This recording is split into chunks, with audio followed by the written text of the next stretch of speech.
officially my first full day in Korea, and I tried to go to bed early, but then I woke up at like 2 or 2:30 a.m. here, and like my dad tried calling, and it was freaking hot in here. And she said it was gonna be, but I didn't expect it to be that hot. Like, I was sweating, so like I have the window open now, but I was rolling around in bed and a lot. And there's just a lot of Airbnb stuff, you know. Even though it's vacation, I still gotta manage the house. So I just couldn't fall back asleep. So now I am not watching. Well, I guess watching, editing my day one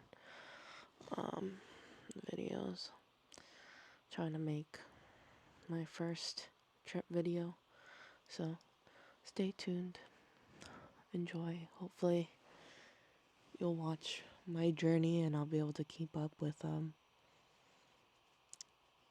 all the posts I want to do for each day that I'm in Korea.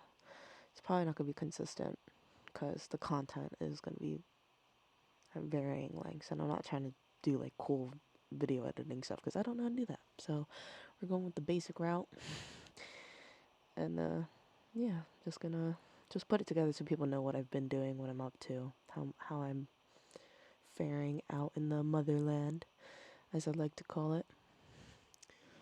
So yeah.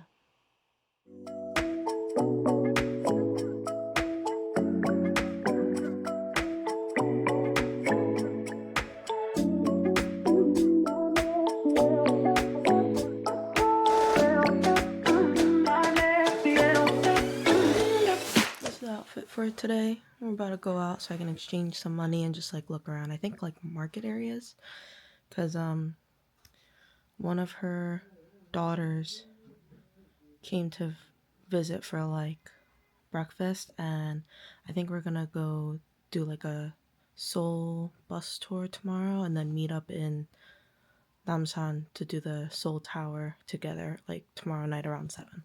So alright, so for most of this video I'm just gonna talk over the content just because I didn't really say much while recording.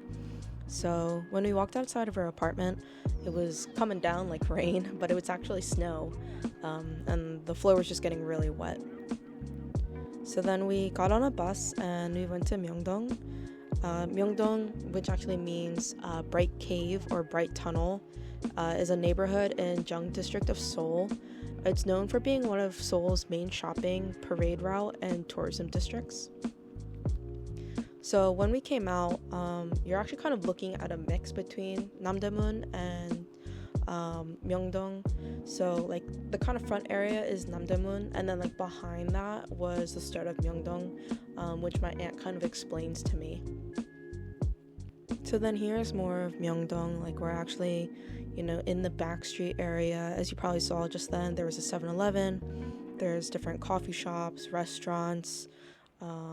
There's even like karaoke and like much more even past this road, which this wasn't even like deep inside the back street area. This was just like a turn we made off the main road.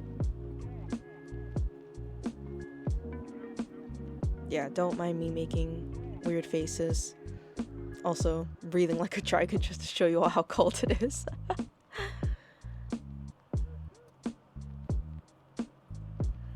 And then of course I wore my white shoes. Unfortunate. Here's where we did the money exchange. The exchange rate was actually like $1 was the equivalent of 1,338 won, which is actually really good right now, at least for us. And then we went through the like underground subway area. So not all of them, but so far a decent amount that I've found has like an underground shopping center, which was actually really cool.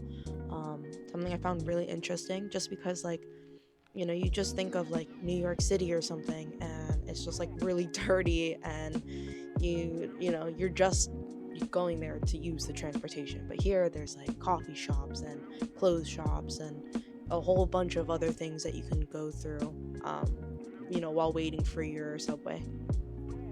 Oh, so another thing is that a lot of the subways are actually a lot better to cross through versus the crosswalks like above ground, just because there's a lot of traffic, a lot of cars.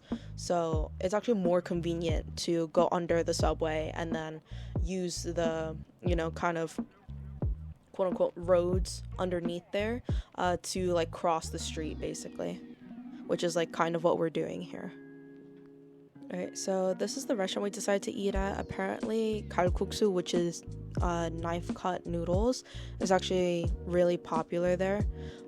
More specifically, this restaurant, I guess, because she's been here before. She even took my grandma, and my grandma said she loved it here. And I can't lie, food was really good. We had the knife cut noodles and then some dumplings there as well. Okay, and now we're kind of just looking for this thing called Wow Pass. It's basically a foreigner-friendly way of making a debit card that most of Korea uses. It's also tied into T-money. So if you don't know what T-money is, it's basically a transportation card that you can use for like buses, subways, trains, so that you don't have to constantly buy a ticket. It also allows, like, if you're transferring on certain like lines of transportation, you actually get a discount within like I think it's a 30-minute period. So it's like really good to have those cards, so then you can get that discount versus having to constantly pay and maybe missing one of the earlier times for the transportation you're trying to use. So we were trying to exchange my money so I can get a higher rate, because the kiosk will actually do like a bank amount of a transaction. So we were hoping to find one here. So here it is, the Wow Pass kiosk. I went to get a new card because I didn't have one. Unfortunately, I did spend my money on a T-money card separately, which I think was about 3,000 won, to get a card for a Wow Pass that works as a debit card and a T-money card was only 5,000 won. So if you're traveling to Korea, definitely try and get that card first, unless you're just going to use like a Visa card from America that you've like approved saying that you're doing international travel. But sometimes those have like taxes doing international purchases. So I just wanted to use this just to be on the safe side, also so that maybe the card company doesn't accidentally block me from buying anything and I'm not like stuck somewhere just like sitting around waiting for them to call me back and like approving whatever. But yeah, so here basically you just choose what money you're inserting. You put in as much as you want. There is a 1 million won limit, which is basically $1,000 equivalent, actually a little less, maybe like a little under $800. So you insert the card and then it'll basically put that money in for you. And the best thing to use is the app, so it actually helps you manage what you're spending it on, how much you spent, how much you have. And you just use your passport basically to get one, and then like I said, you just get that like the initial fee of buying the card. And then you can also with the money left over, let's say you're done with your trip, you can actually pull that money back out and then either exchange it at one of the places like I did, or you can just exchange the money right in that kiosk to your original amount. So if I wanted to, with my leftover money, I could go straight in and get USD back from the kiosk. So here, we're just heading back onto the bus. We're trying to find our way back.